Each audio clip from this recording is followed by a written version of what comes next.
1.1, the Vernon Historical Society 50th Anniversary Plans, with Barbara Muldoon and Kathy Zaslowski. Feel free to come forward and share with us whatever you have.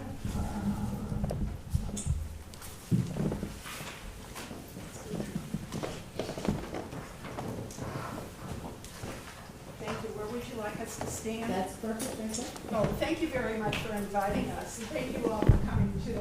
My name is Barbara Muldoon, and I'm representing the Vernon Historical Society tonight. I was a past president, and with me is Kathy Sumaslowski, and we're here to talk a little bit about what we do, and also this is our 50th anniversary year, so we're celebrating in a very, very special way. And you know, it's kind of hard to talk about history because most people really aren't too interested in it, but I love it, and I belong to the Vernon Historical Society because I really think it's important for everybody to have it. When I was in high school, I had a teacher who, it's wonderful to see a teacher who loves what he or she is doing. And she would walk around and say, ladies, you can never understand what's happening in the present. You could never act on it until you know what happened in the past.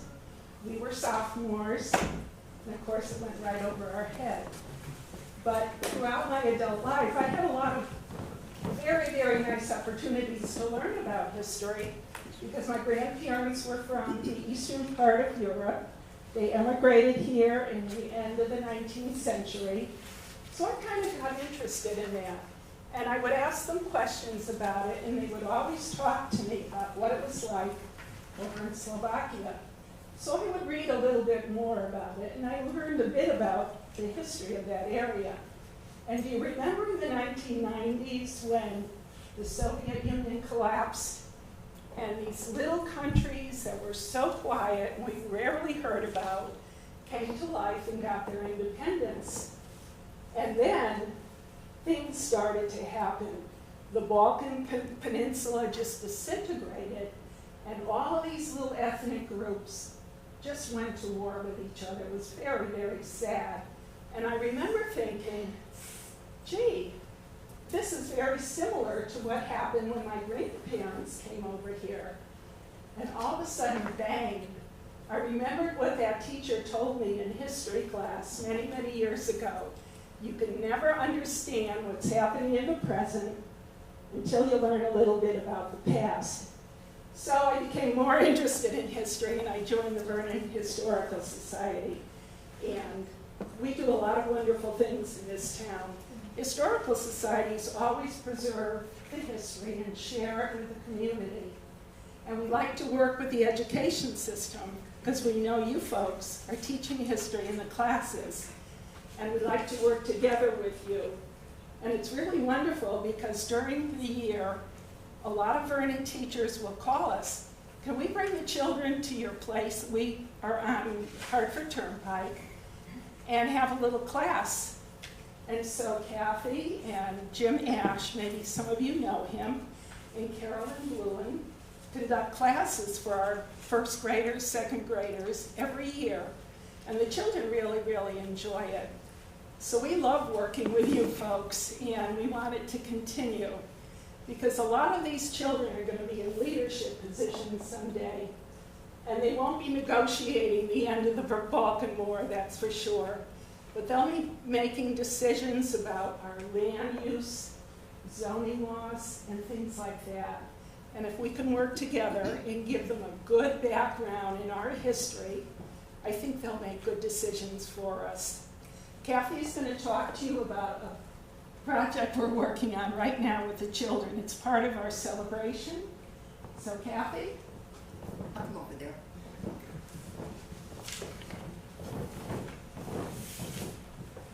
Good evening, everybody. My name is Kathy Sumaslowski. I know it's not an easy name to say. Again, thank you for inviting us. We're really excited about what we're planning for this year's 50th anniversary. I've only probably in the past 3 years been involved with the Historical Society. It was never my favorite subject in school, but I've learned so much about this town. I did not grow up here, but I've learned about the town and the people and the businesses, and It's been really exciting. We do a lot of research in old newspapers, and that's always fun. And one of the things that Barbara mentioned is that we do go sometimes to a school and get a group of first, second, and third graders, and we bring some of the artifacts that have been donated to the Historical Society, like old ice skates and a police helmet, and just old pictures of people and how they dressed 100 years ago. And the kids are really, really fascinated by it, and we have a lot of fun doing it. We would like to make sure that everybody who is here knows that if you want that to happen at your school, contact us at the Historical Society. Jim and Carolyn and I would love to come and do a class. The thing that I'm working on right now for the 50th anniversary is we have invited the first, second, and third graders of each of the 5 elementary schools to draw a picture of their favorite thing in town. We haven't had a great response. We have now probably about 60 pictures that the children have drawn. They're fascinating. Sometimes you're not sure which way to hold it. But it's been really, really fun. We are going to display those in the hall at the Historical Society, which is kitty corner to the police station if you're not sure where it is. And they're going to be available to be viewed by the public on May 15th, which is a Sunday. We're going to put them up on the walls, and we're going to leave them there for a while. The society is open second Sunday every month, and there's always somebody there, you know, to guide you through if you're coming to do some kind of research or you just want to look to see what we have in the museum. So again, I invite people to contact us if you want us to come to your school or come to see us, and hopefully we'll get some more pictures that we can put up on the wall. So again, thank you for your time. We appreciate it. Thank you so very much. Does anybody have any questions? Thank you very much for including our students. It sounds like a great project, and we look forward to seeing the results of it. Thank you so much. Thank you. Okay, next is a presentation by the Skinner Road School students.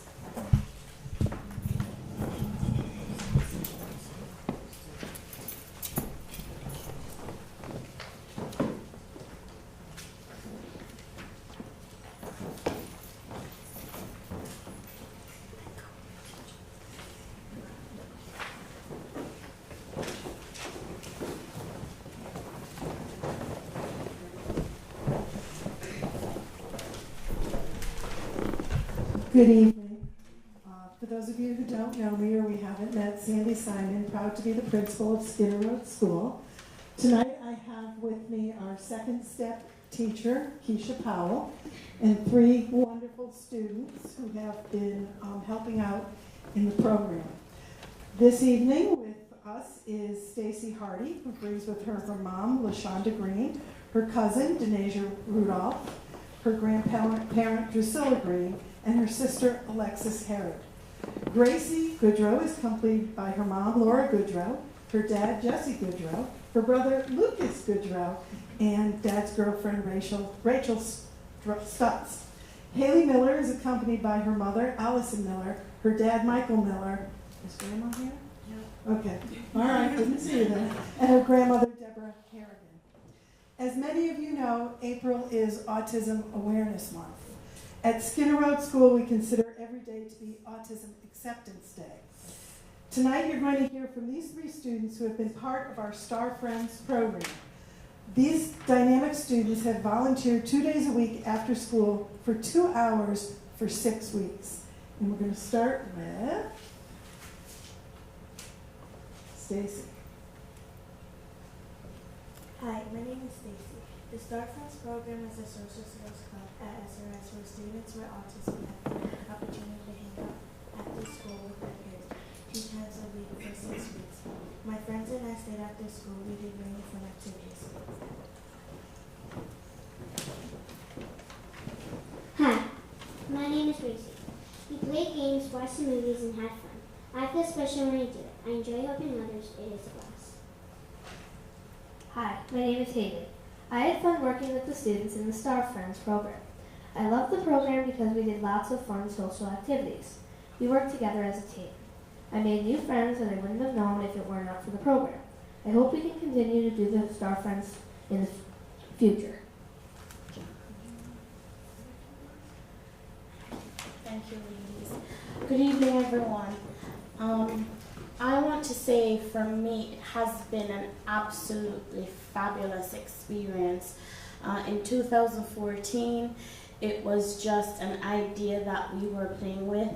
And God bless Mrs. Simon, she's always there with a listening ear when I go into her office.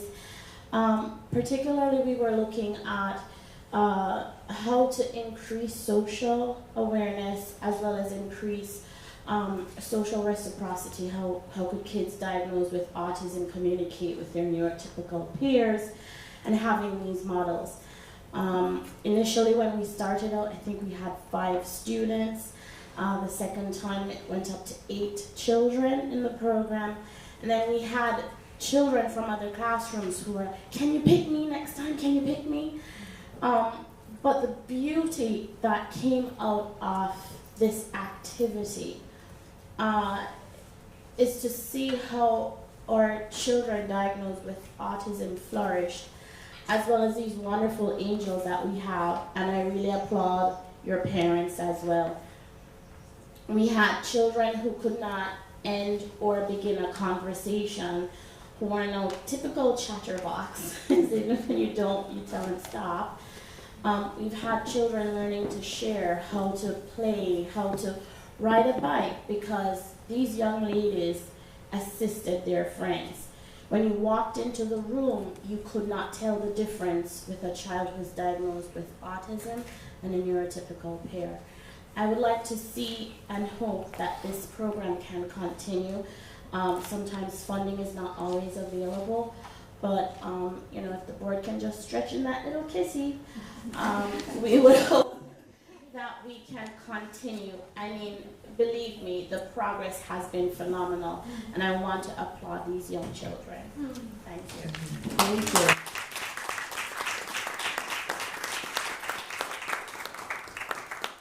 Any questions for our students?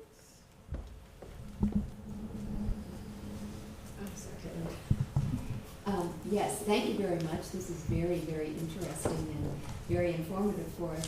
Tell me, any one of you students, what got you interested in this program?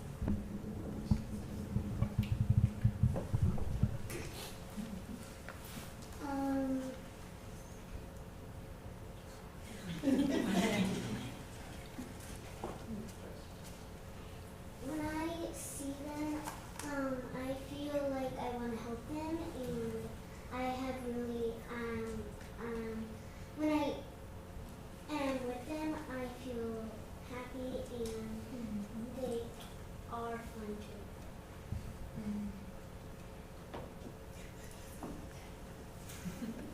They were all really nervous before they got Okay. there. Thank you. I'm sure they're as happy as you are that you're working with them. Absolutely. Great job. Thank you so much, and we have a certificate to thank you so much for your hard work and your generosity of your time, and we really appreciate you doing that for our students.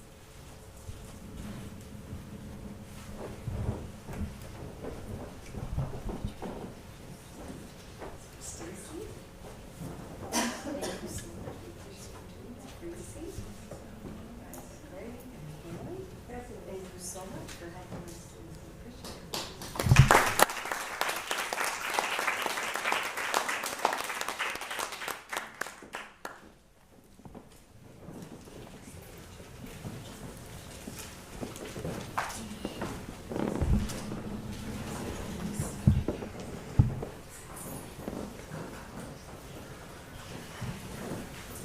Well, thank you. We know that's hard to get up in front of all these, so we do appreciate you. Now we'll move on to item 1.3, the Malone Room Feasibility Study by Michael.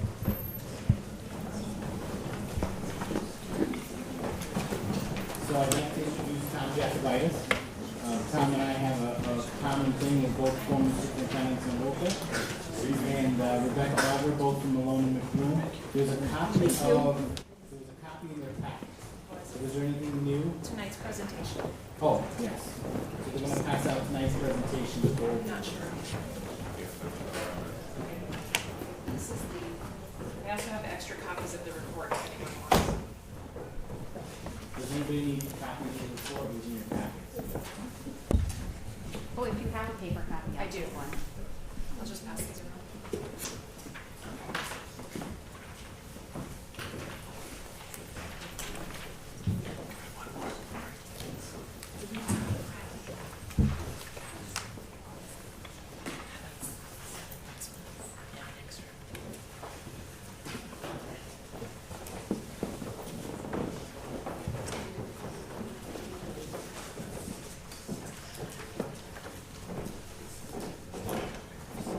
Okay.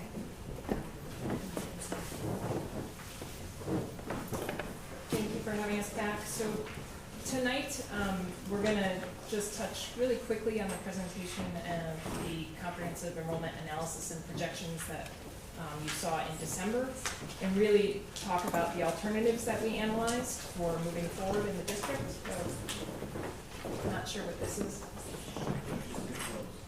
Close.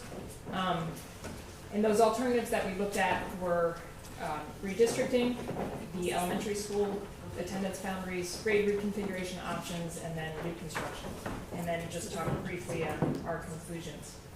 So again, just to refresh your memories, and this is all in the report, your overall pre-K through 12 enrollment has declined about 12% over the last 5 years, and we are projecting that to continue to decline, not as sharply, but overall about 3% in the next 5 years and 8% over the next 10 years. Those declines from here on out are going to be felt mainly at the middle school level for the first 5 years, and then at the high school level.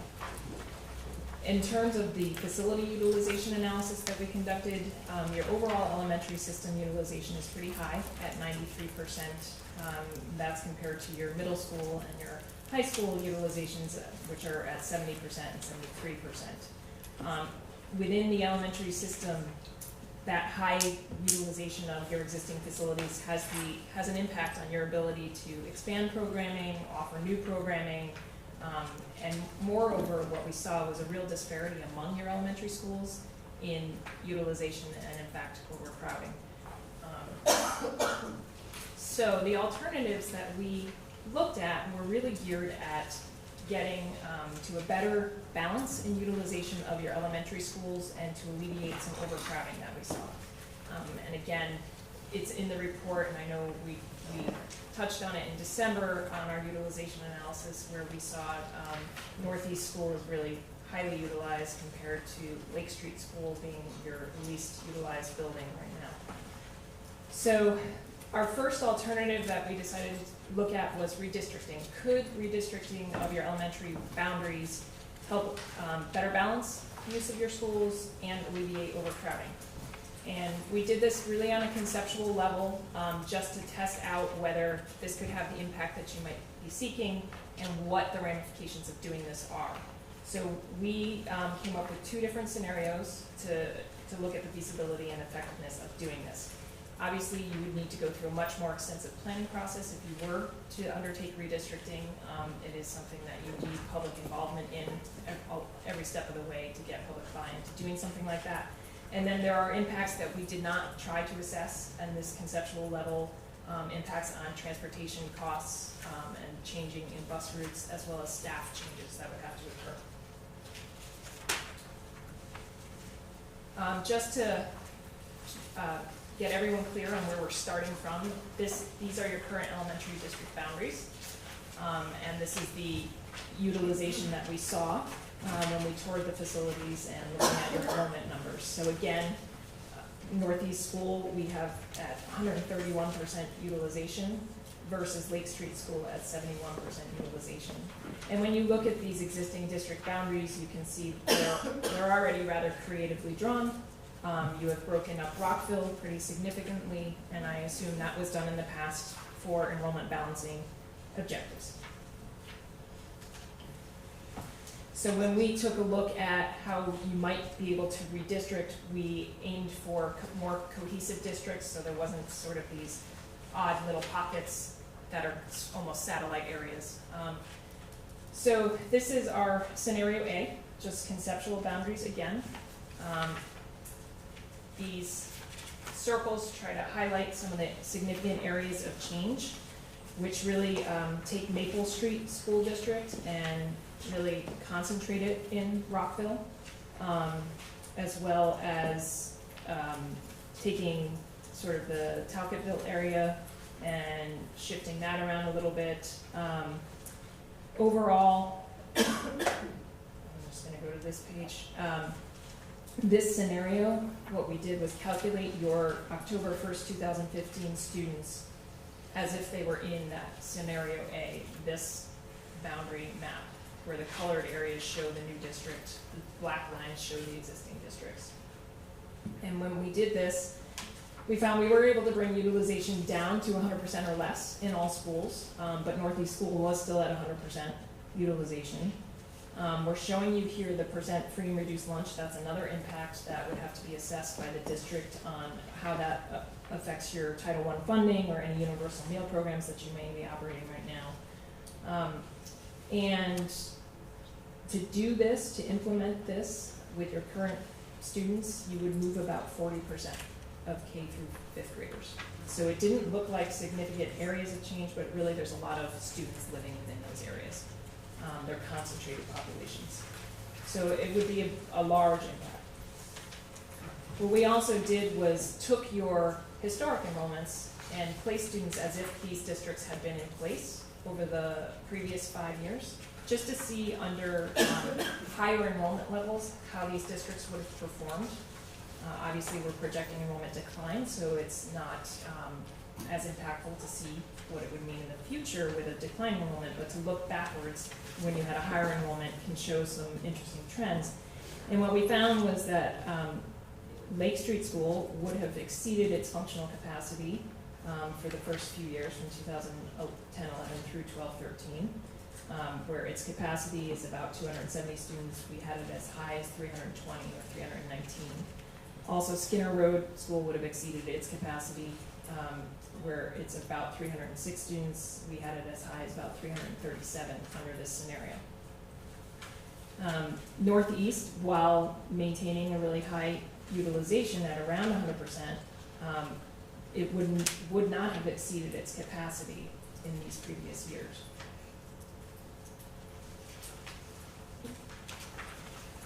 We took one more stab at it with what we're calling scenario B, just to see if we could do a better job of balancing the utilization amongst the schools.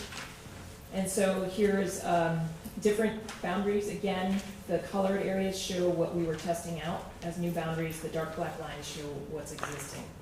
And in this iteration, the Maple Street District really takes in all of Rockville essentially and really concentrates along the northern boundary of the town. The Center Road District kind of expands more laterally towards east and west, and Lake Street School takes in a much larger area. And those areas, the significant areas of change are shown by the circles on that map. This iteration did a much better job of really balancing all schools right around the overall elementary systems utilization of 93%. All the schools were between 92% and 95% utilized. So it achieved that goal or objective. Again, impacts to the free and reduced lunch programming would have to be assessed. This iteration moved 57% of current K through 5th graders. Again, huge amount of movement of students. That would be a significant impact. Looking backwards, this scenario also would have had some schools exceeding their functional capacity at Lake Street and Skinner Road, as well as at Maple Street. And while Lake Street is still well below its 100%, it would have exceeded pretty significantly at 340 students when we have its capacity at 270. So you could see that taking in that large area really did fill out that school. So overall, redistricting does appear to be an option for Vernon Public Schools to address facility utilization and balance. The sustainability of redistricting, though, is really predicated on the projected enrollment declines holding true. Because as you can see, looking backwards, if you do start to see development in areas like Lake Street School, you may quickly find yourself running out of room there. And there's a lot of hurdles to cross to get to redistricting. It's usually a very difficult sell in a community. It causes a lot of disruption to students and families. Staff tend to have a difficult time taking on redistricting as well, and then transportation issues would be a concern. So we also took a look at grade reconfiguration alternatives to see if that would help alleviate overcrowding and maybe reduce the need for redistricting to achieve a better balance. And so we looked at two different scenarios here.